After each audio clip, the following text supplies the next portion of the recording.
Hello, everyone, and welcome back to another All Things M365 Compliance. I'm Ryan John Murphy, Compliance Lead at Epic Global and Microsoft MVP. And today we're going to be talking about incident response and auditing. And as always, I'm joined by Nikki. Hi, Nikki.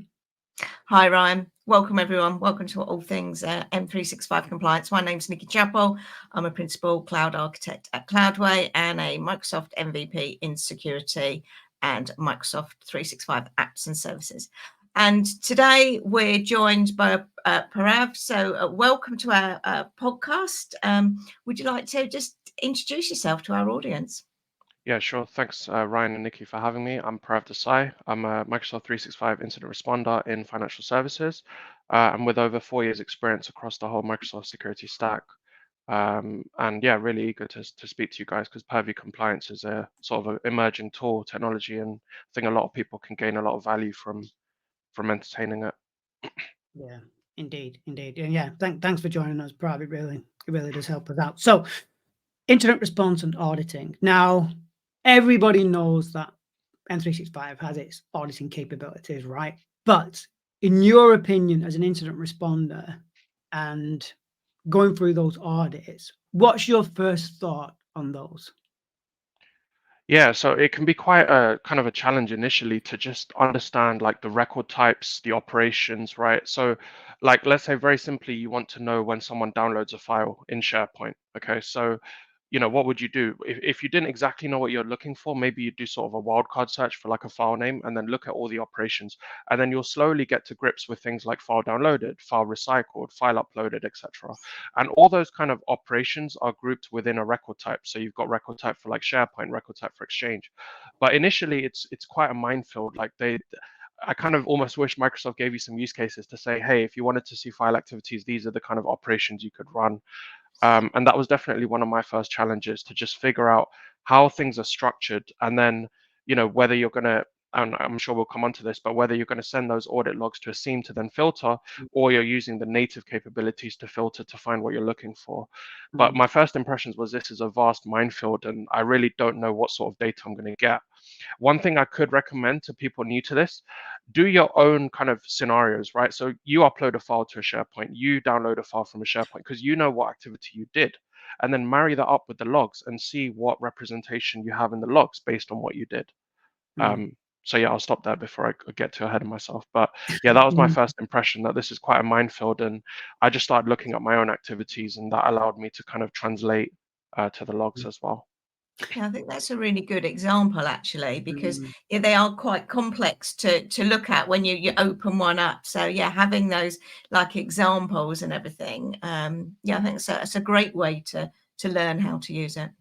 I mean, Microsoft must have, top 25 use cases or user profiles that they can bring into audit as examples, And I think you've just touched on a couple there, Prav, SharePoint activity, OneDrive activity, Exchange activity, more to the point of Exchange outside of that domain, so your parent domain of where your account is active, more towards internet mail enabled addresses, how to actually filter those out, how to get that information through. But also on the flip side of that, with some of the other mainstream activities that I've seen or requests that I've seen from audit, adding into administrative groups in 365, creating e-discovery cases, maybe more around, like you said, around the instant response of downgrading labels or whatever the case may be.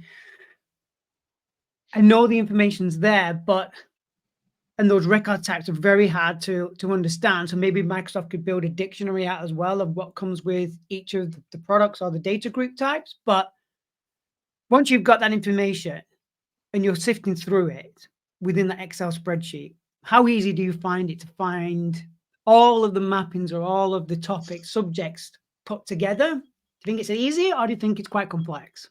I think it's quite complex. I mean, so one example is like, just adding someone to a role group.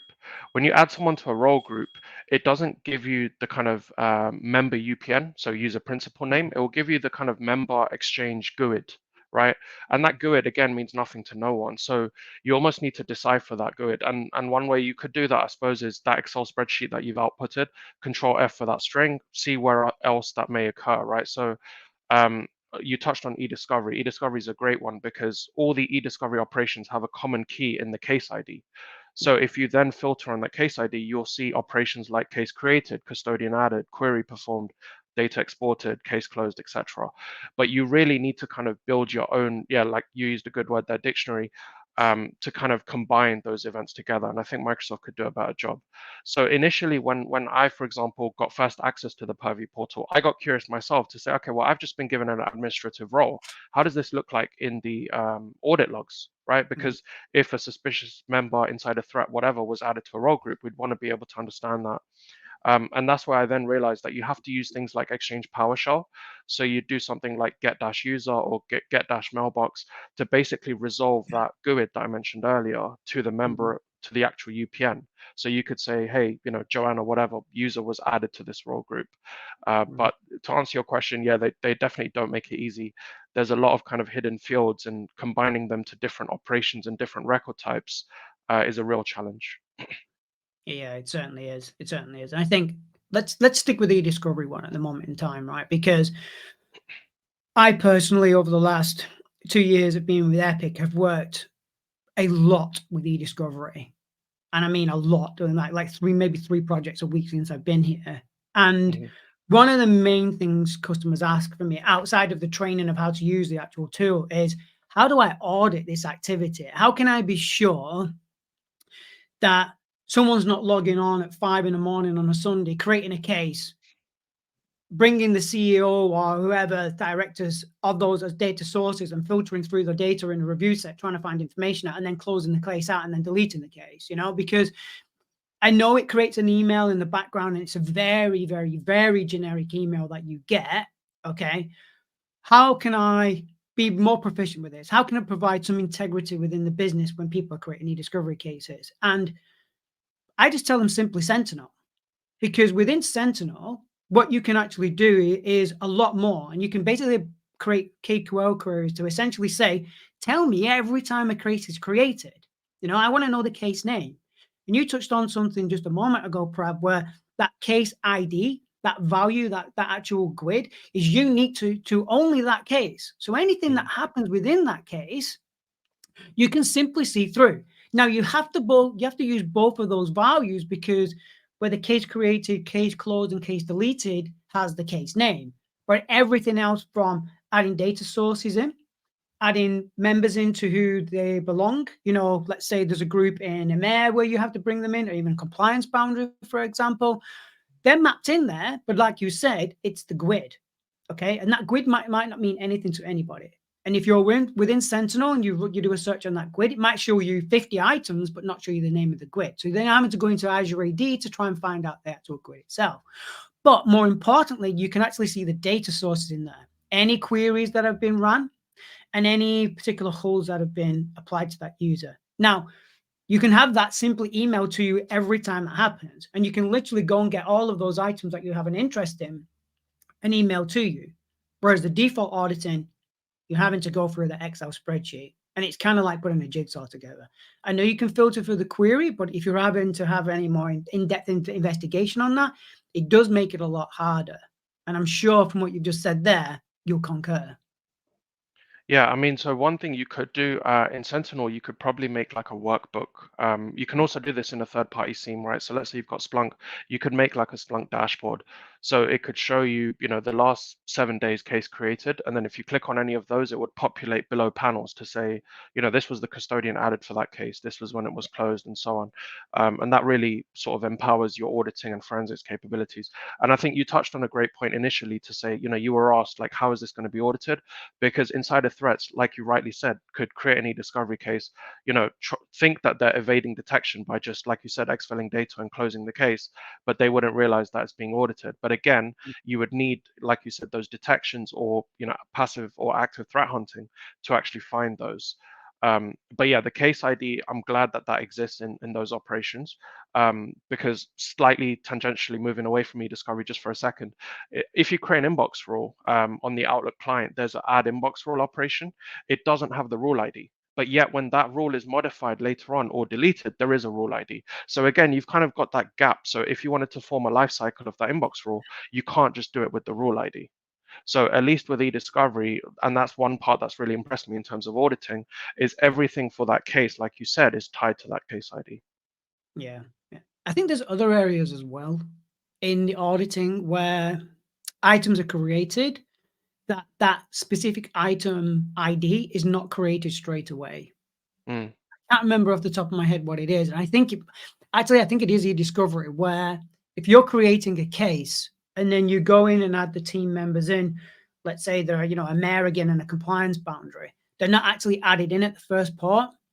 right. So what we're having to tell customers to do, if they are using Sentinel, to create the case and then go back and add in any investigative groups that they need or any compliance boundaries that they need. Only at that point are they recorded. So there's a bit of a gap there as well on some of the other peripherals. Okay. Mm. So what about any experiences that you've had, Purav, that you can share with us today based on the incident responses that you've worked with? Any other scenarios? I mean, e-discovery's probably been the main one that, thankfully I've been able to do quite well and audit quite well from a governance perspective. I suppose other than that, there's the sensitivity label activities that I've also been involved in a little bit. So for example, if a file is confidential and then downgraded, right? So there is something natively within the Purview information protection called Content Explorer. Oh, sorry, no, Activity Explorer, which then you can, see the document name. You can see like the old label, the new label, and the justification the users provided to downgrade. But again, the audit event of that just has the kind of GUIDs of the sensitivity label. So what I've had to do personally is kind of have them both up on a screen and then, doing the translation to say this has moved from confidential to internal. And again, maybe you could use like PowerShell to kind of get those values.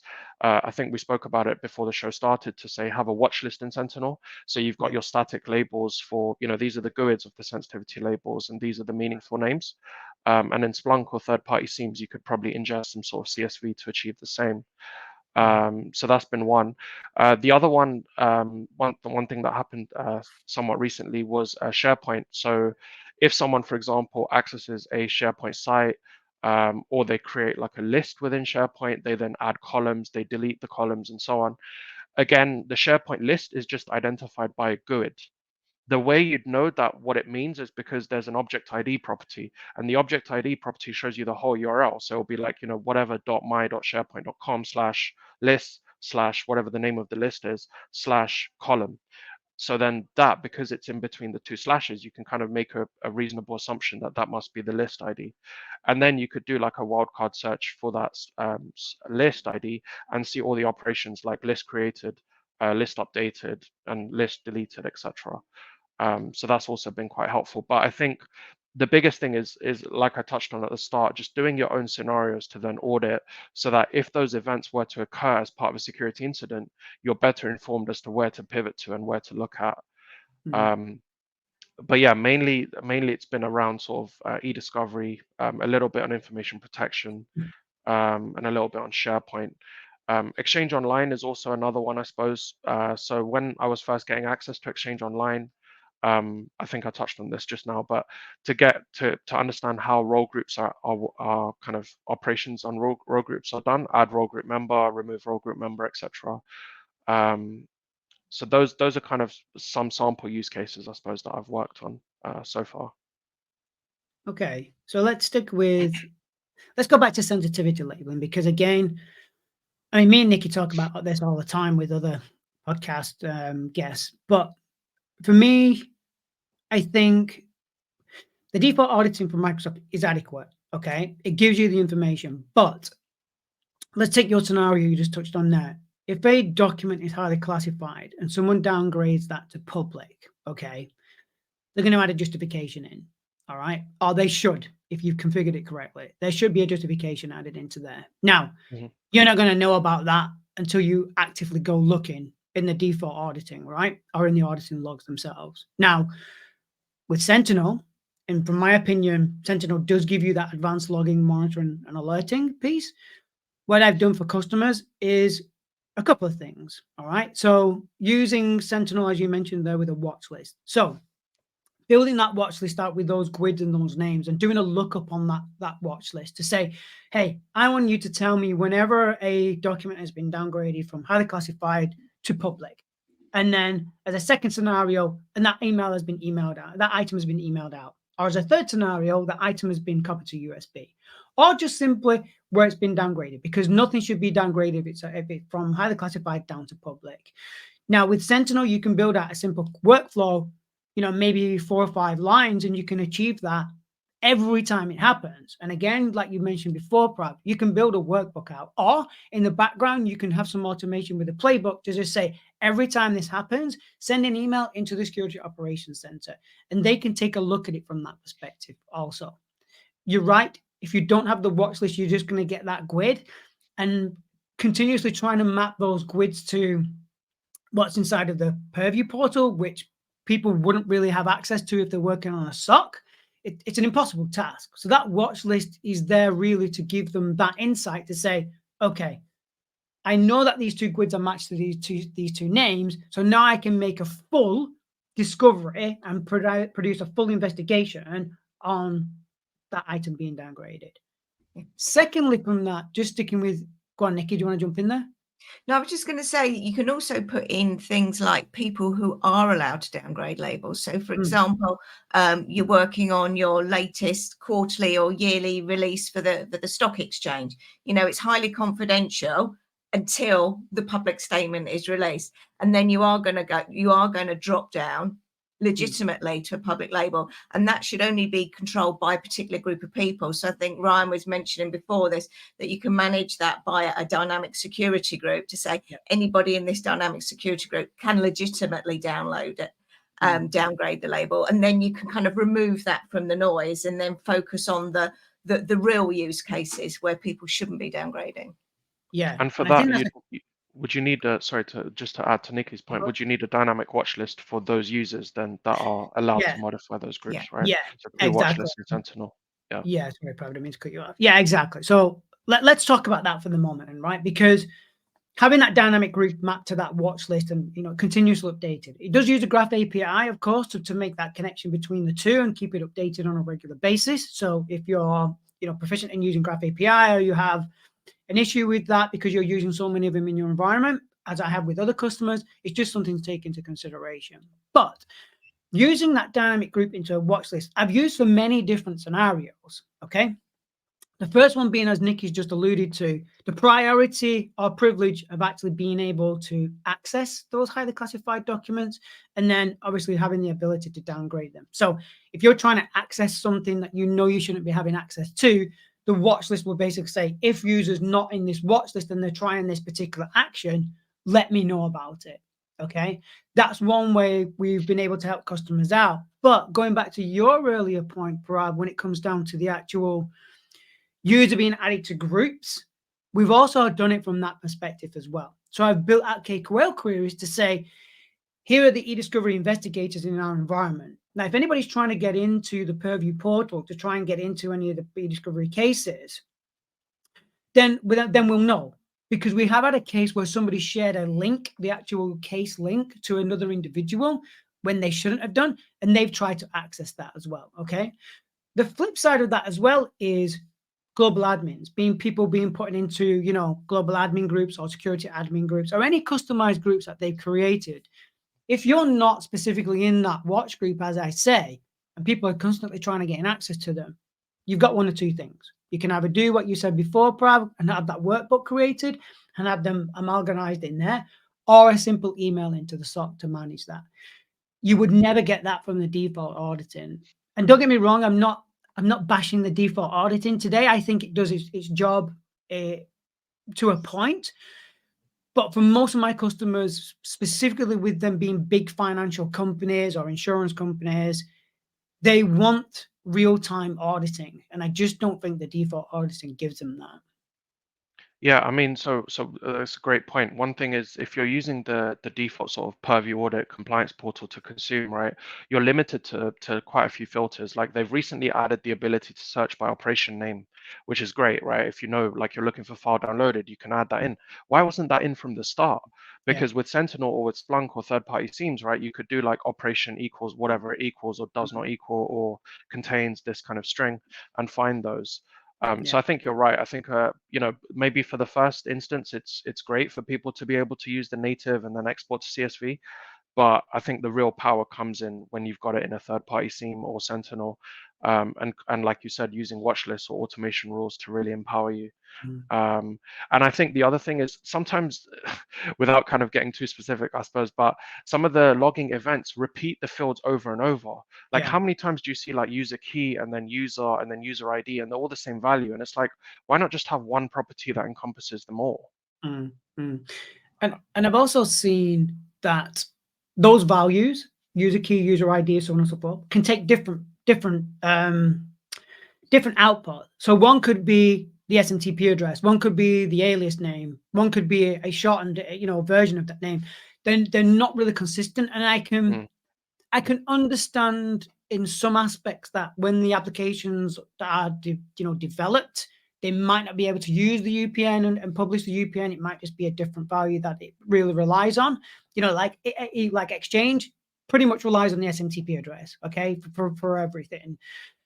And I kind of get that, but if you're building these data connectors out, whether it be for the default auditing or for Sentinel, try at least to have 75% of it consistent all the way through, whether that's the operator or the actual item populated in the background. Because even in Sentinel, even with the value, if you do not build out that KQL query specifically enough for e-discovery, the value is actually registered against thousands, if not millions of items inside of Sentinel. So you'll end up pulling back tons of data that's not even relevant to you. So I kind of agree with you on that, Purav. I do think there needs to be some consistency.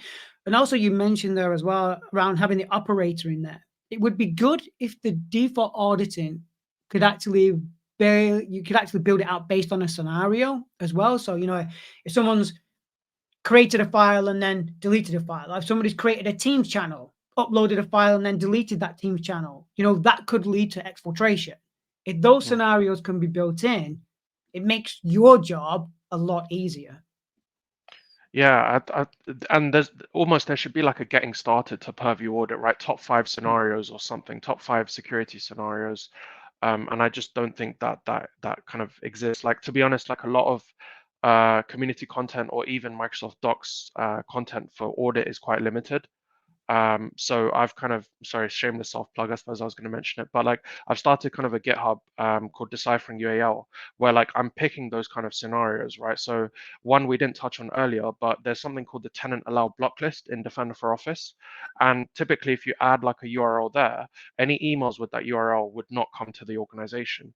Now, from an insider threat perspective, let's say you're using Zoom with a supplier, right? Every sort of company will have company name.zoom.us.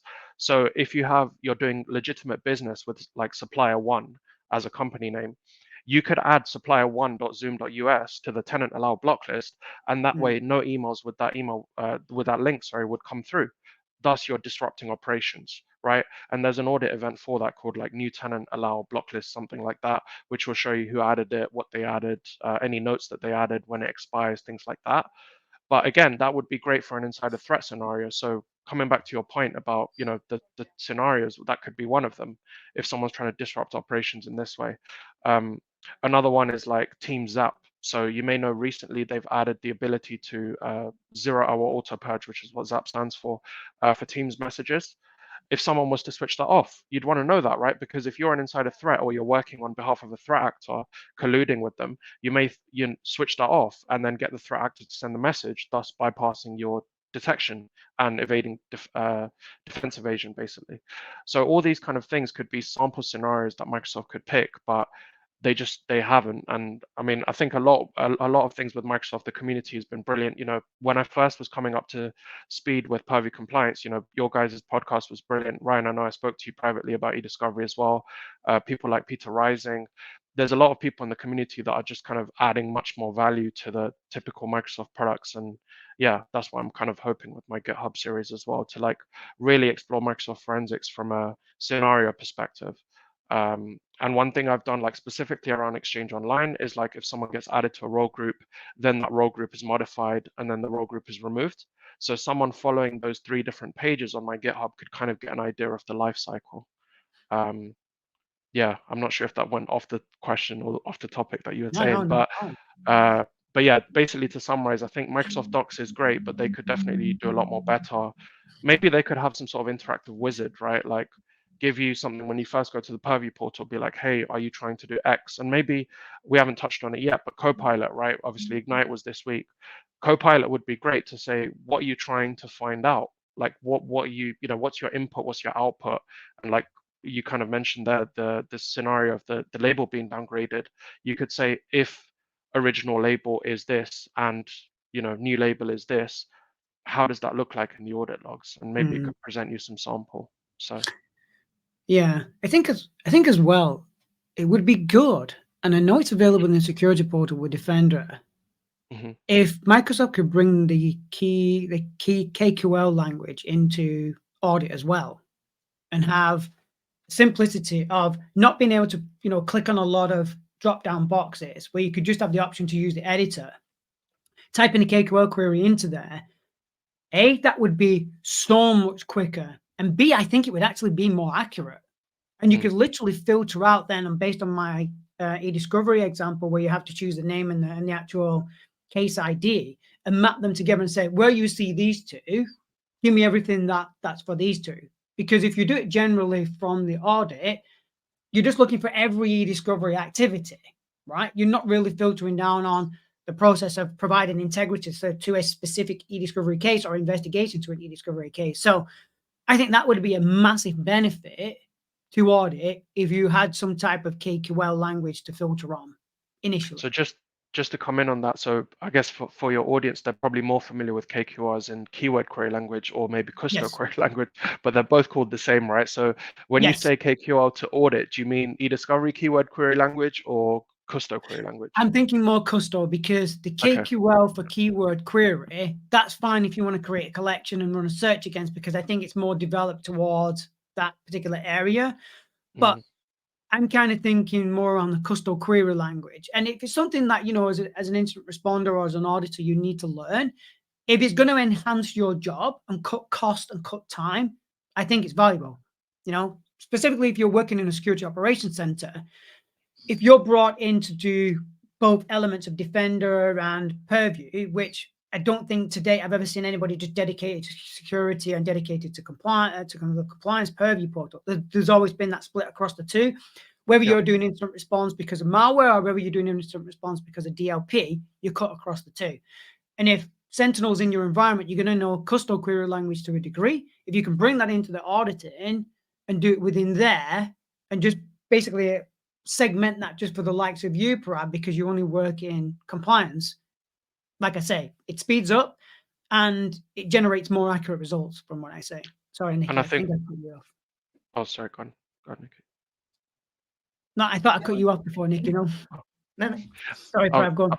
No worries. I was just going to say, because we mentioned the export to Excel, right? You get a lot of fields there that you just don't need, or you could, and look, with KQL, you could project away them or just project the fields that you really want.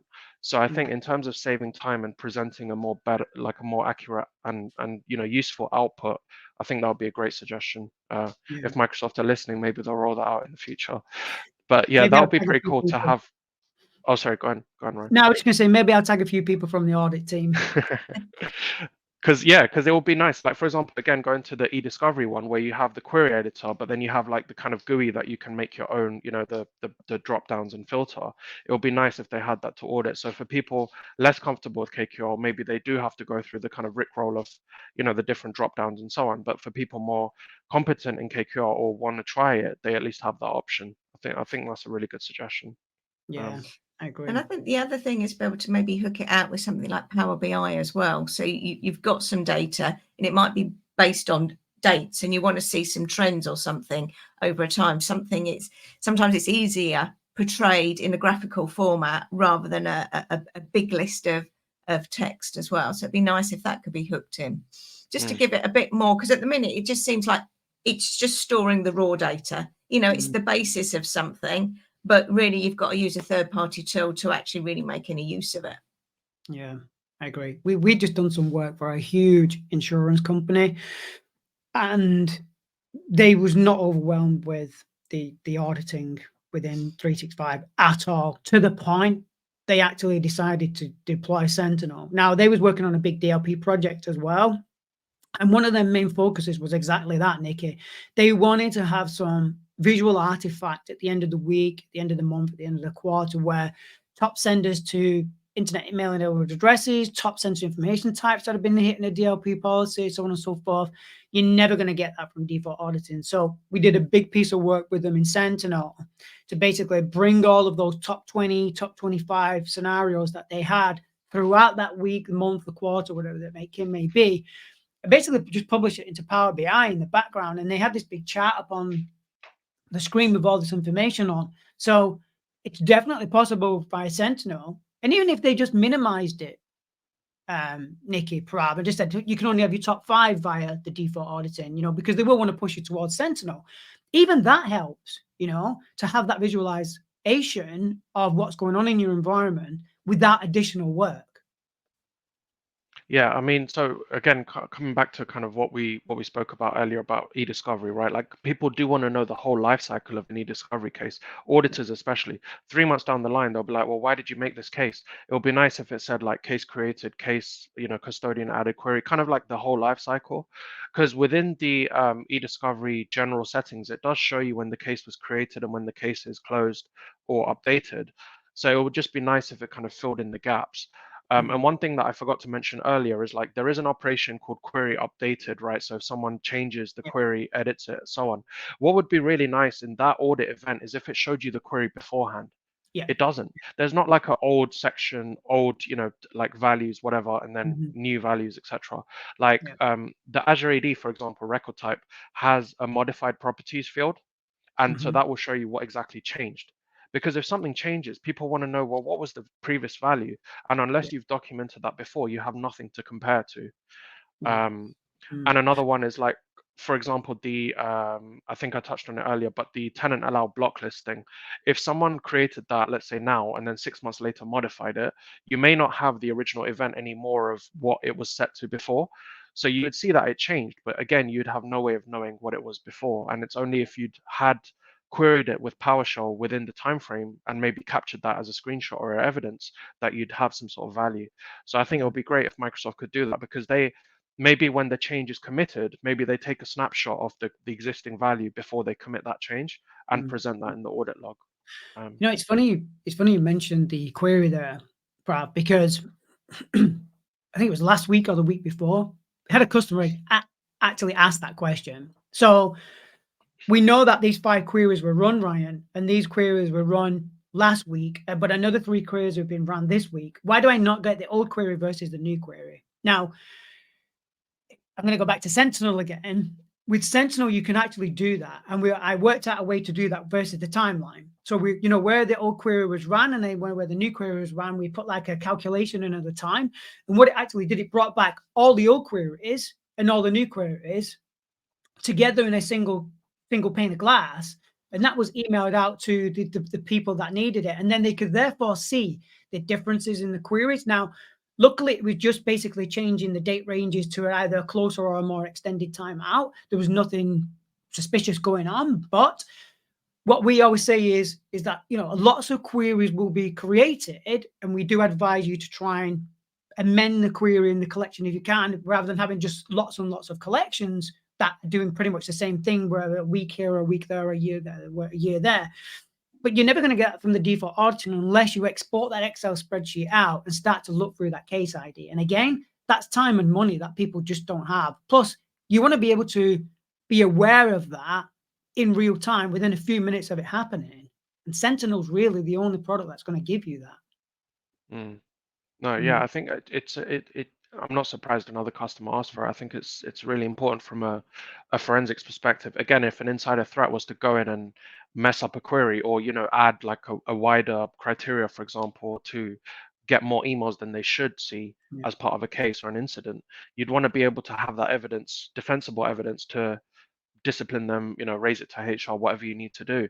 And again, if you can show that, this person added this query, which was the right criteria, but then Bob came along or whatever and modified this, it would be much more powerful evidence. I'm intrigued how you did that with Sentinel, but maybe you'll show that in a future talk or something. But yeah, just curious how that sort of works. But again, I think if Microsoft had like the old query parameters, new query parameters in the audit event, it would just make much more sense.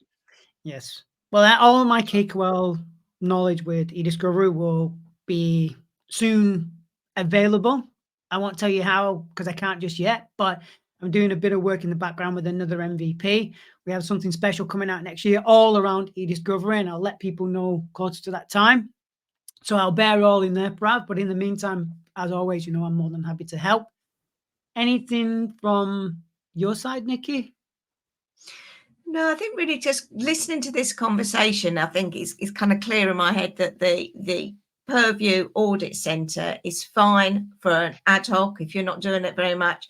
It's very much a reactive thing. You need to do a particular search. But if you want to do proactive monitoring of anything, you have to send those audit logs to either Sentinel or a third-party system to be able to create those particular queries that you need so you can investigate and find out early. Because I think that's the beauty of it, isn't it? Is that as soon as you think there might be an incident, you are triggered, and then you can go and do your more detailed investigation. That capability at all is just not baked in out of the box in Purview. No, it's not. And I think, if I may just add one last thing, I think Sentinel is underutilized from a compliance perspective. I know Microsoft pushed it as a security tool, but I can tell you now, the last 2 years of me working with Sentinel, I've used it for tracking immutable items with retention, people creating records versionings inside of it, labeling downgrades, labeling creations, access to labels, e-discovery inside of risk.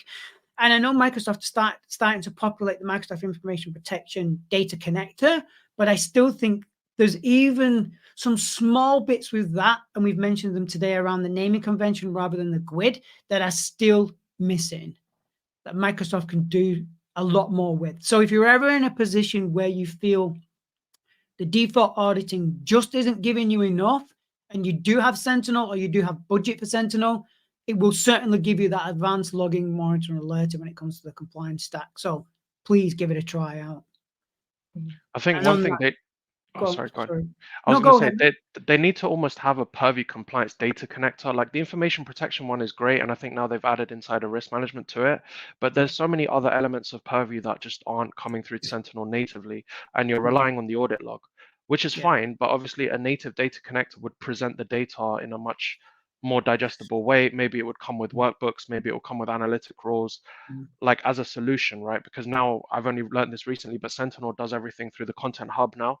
Like a new Yeah. instance of Sentinel doesn't have those data connectors populated and stuff, which I mean, maybe we could talk about that separately at some point, but I found that quite weird. I can see why they're doing it that way, but to someone that wants things out of the box, it just seems a bit of a black box unless you know what you're looking for. Yeah. But anyway, what I noticed with that is when I searched for Purview, there was only the information protection solution. So I really think there should be like a Purview compliance solution. And I agree with you that Sentinel, even though it's a security tool, has a lot of use cases for compliance. And I think in general, like me being personally, I've been in Microsoft security for over 4 years. And it's not until this year that I really dove into Purview compliance. And before that, I always just thought, oh, it's just compliance, like it's just, boring legal stuff or whatever. But it actually, yeah, respectfully speaking, obviously. But like, there's obviously like a need for it. But I think just translating it to a more security perspective is maybe where Microsoft's marketing needs to improve. And, like you said, DLP earlier, DLP, a lot of people would maybe wash away to just say, oh, it's just DLP, but DLP could then lead to malware, could lead to exfiltration, could lead to insider threats, like all these kind of security concerns that people have. So, rather than having like security and compliance as two sort of umbrellas, maybe they could sort of look to merge them, and then Sentinel could showcase its kind of compliance abilities as well. Another example as well I forgot to mention before is around records management. So a lot of people will always want to know when a retention policy is deleting items. And, I know you get some vague information through the default auditing, but with Sentinel, you can really set up workflows to go and look for those items and the retention policy or the retention label that it's applied to, and then have like another workbook there displaying items that are actually being moved to the recycle bin or items that have been deleted.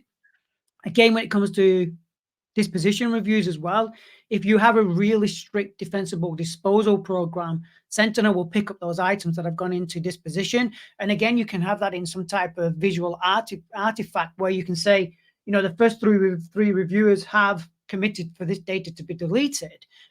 Those are just some of the scenarios that I've been able to build out with customers with Sentinel. I like I said before, not to belabor the point, I think it's massively underutilized. And if you're right, Purav, if they can build all of these attributes into a single connector, great. That would give me everything I need to do. And I'd be a lot more comfortable of having it done that way because I know it's automated and I'm going to get it within real time without me having to continuously go into the portal and try and figure out what's happened rather than being told what's happened. Yeah, cool. All right. Well, I think on that point then, I think that's a good place to end. So once again, thanks for joining us today, Purav. This has been really interesting. And thanks everybody for listening and watching. And we'll see you next time. Bye for now. Thanks, See you Ryan. later. Thanks, Nikki. Bye.